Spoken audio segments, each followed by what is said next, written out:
प्लासी की लड़ाई में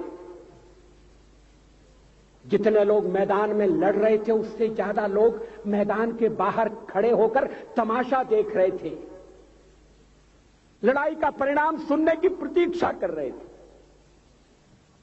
देश के भाग्य का निर्णय होने जा रहा था, मगर उस निर्णय में सारा देश शामिल नहीं था।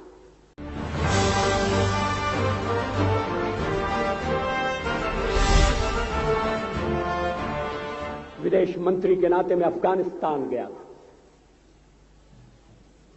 आपको सुनकर ताज्जुब होगा, अफगानिस्तान के अपने मेजबानों से मैंने कहा मैं गजनी जाना चाहता हूं, गजनी। पहले वो मेरी बात उनकी समझ में नहीं आई, कहने लगे गजनी तो कोई टूरिस्ट स्पॉट नहीं है,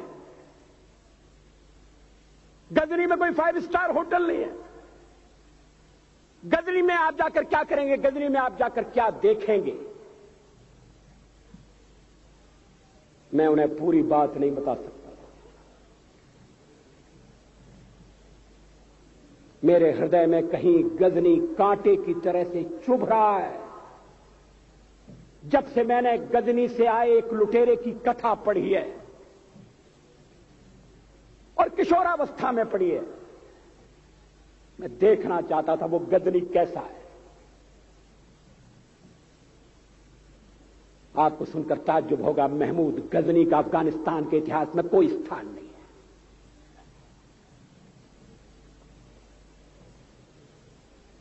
गजनी छोटी सी जगह है, छोटा सा गांव है।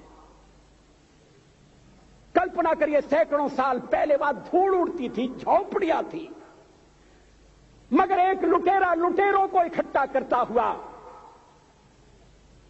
सोने की चिड़िया को लूटने के लिए चला आया। आपस की फूट से जो राजा है वो लड़ेगा, जो क्षत्रिय है वो लड़ेगा। हमने समाज के बहुत बड़े वर्ग को लड़ने के अधिकार से वंचित कर दिया। हमने उन्हें हथियार नहीं उठाने दिए। मार्शल नॉन मार्शल के आधार पर हमने समाज को बांट दिया। वो लुटेरा सोमनाथ के मंदिर तक चला गया। पुजारी देखते रहे। मंदिर की पूजा भक्तों को करना पड़ती है। मंदिर तो एक प्रेरणा का केंद्र है। विश्वास किसमें है यह बड़ी बात नहीं है, विश्वास है या नहीं। हमने समाज के बहुत से बड़े वर्ग को विश्वासहीन बना दिया।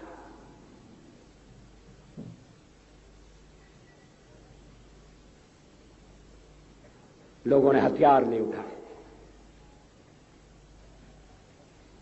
वेद पढ़ने के दरवाजे बंद कर दिए। इसलिए हम पादाक्रांत हुए।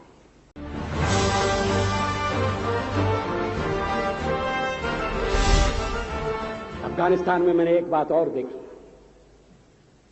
मुझे जिस होटल में ठहराया गया उसका नाम था कनिष्क।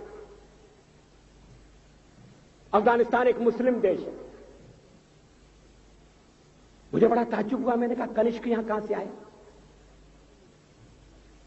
तो मेरे साथ अफगानिस्तान के विदेश मंत्री थे। मैंने कहा कनिष्क आपका कौन लगता है, कनिष्क से आपका क्या संबंध है। कहने लगे कनिष्क हमारा पूर्वज है, कनिष्क हमारा पुरखा है। He was one of our four father. मैंने कहा तब तो हमारे आपके पुरखे एक हैं। अफगानिस्तान के लोगों ने उपासना पद्धति बदली है, संस्कृति नहीं बदली। आज के भारत के परिवेश में यह सुनने के बाद थोड़ा विचित्र लगता है। हमारे यहां तो धर्मांतरण के साथ राष्ट्रांतरण होता है, ऐसा दृश्य दिखाई देता है। पड़ोसी देशों में ऐसा नहीं हुआ।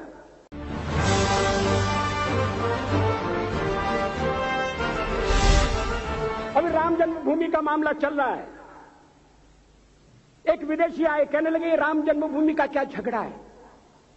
हमने कहा इस पर विवाद हो रहा है कि श्री राम कहां पैदा हुए थे और जहां पैदा हुए थे वो स्थान उनके मंदिर के लिए प्रयुक्त किया जाए या न किया जाए। वो इंडोनेशिया से आए थे, वो मुसलमान है। कहने लगे हम तो समझते थे कि राम के लिए सारे भारत में आदर होगा, सम्मान होगा। हमने कहा ये आपने कैसे समझा? कहने लगे आप तो इंडोनेशिया आ चुके हैं, इंडोनेशिया में बहुत से लोगों ने इस्लाम स्वीकार कर लिया, मगर श्री राम को विस्मृत नहीं किया, श्री राम को भुलाया नहीं।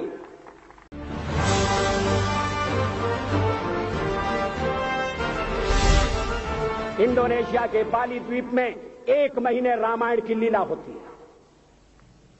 मैं उस समारोह में जा चुका हूं। उस समय भी विदेश मंत्री मेरे पास बैठे थे। मैंने कहा ये रामायण ये क्या हो रहा है? मैंने कहा एक्सीलेंसी ये मंच पर क्या हो रहा है? कहने लगे एक्सीलेंसी आपको पता होना चाहिए। हमने कहा मुझे तो पता है मगर मैं जानना चाहता हूं।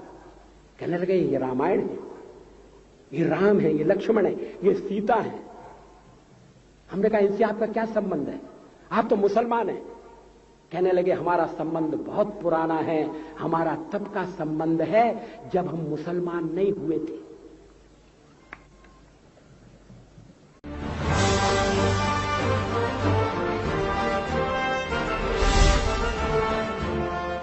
थाईलैंड की राजधानी अयोध्या कही जाती है। थाईलैंड के राजा को आज भी राम कहा जाता है। सावरकर जी ने हिंदू राष्ट्र की बात की, हिम्मत के साथ। बुनियादी तौर पर भारत हिंदू राष्ट्र है, इससे कोई इनकार नहीं कर सकता, इसे कोई अस्वीकार नहीं कर सकता।